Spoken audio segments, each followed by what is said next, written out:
The most bizarre ancient medical practices. Let's start with ancient Egypt, the land of pyramids, pharaohs, and crocodile dung. What? Ancient Egyptians believed that using crocodile dung as a contraceptive was a good idea. They mixed it with honey and other ingredients to create a pessary, which women would insert to prevent pregnancy. That probably didn't work, but hey, they tried. Next up, ancient Greece. You've probably heard of Hippocrates, the father of modern medicine. But even he had some bizarre ideas. One of his treatments for headaches involved drilling a hole in your skull, a practice known as trepanation. The idea was to release evil spirits or bad blood causing the pain. Surprisingly, people actually survived this procedure.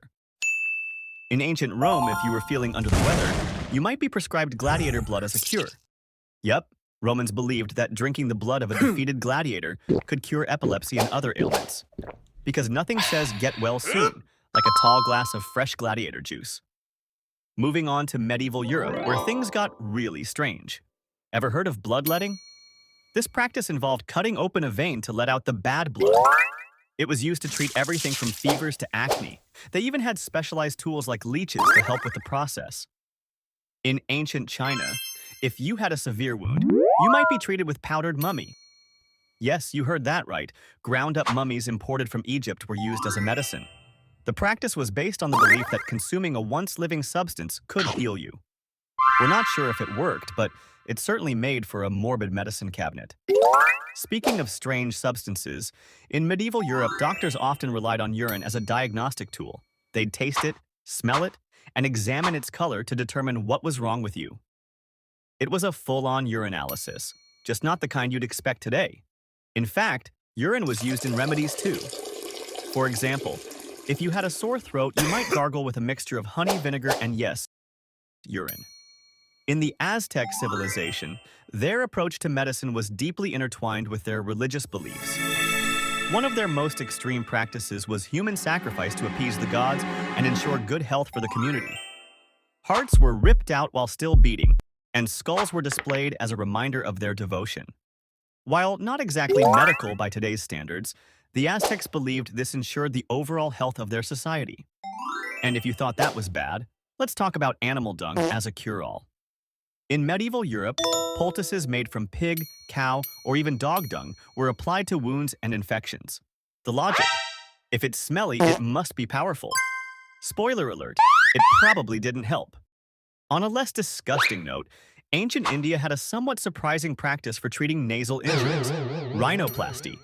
Sushruta, often called the father of surgery, was performing nose jobs around 600 BCE. Using skin from the forehead, he'd reconstruct damaged noses. It was a surprisingly advanced procedure for the time, and a rare instance of ancient medicine that actually worked well. And who could forget the iconic plague doctors of the Middle Ages? Dressed in long robes and bird-like masks stuffed with herbs, these doctors believed the mask's scent would protect them from the Black Death. The reality? They probably scared the disease away, or at least their patients. Sadly, the plague doctors weren't very effective, but their fashion sense was unforgettable. The Renaissance brought with it some improvements in medical practices, but there were still bizarre remedies aplenty. One of the strangest was the use of cannibalistic medicine. Yes, people in the 16th and 17th centuries believed that consuming human flesh, blood, or bone could cure various ailments. For example, powdered skull was thought to cure headaches, and blood, particularly from freshly executed criminals, was believed to give you vitality. Thankfully, we've come a long way since the days of crocodile dung and gladiator blood. Today, we've got antibiotics, anesthesia, and vaccines, none of which involve drilling holes in your skull or drinking urine. But it's always good to remember where we came from, and to be very, very grateful for progress.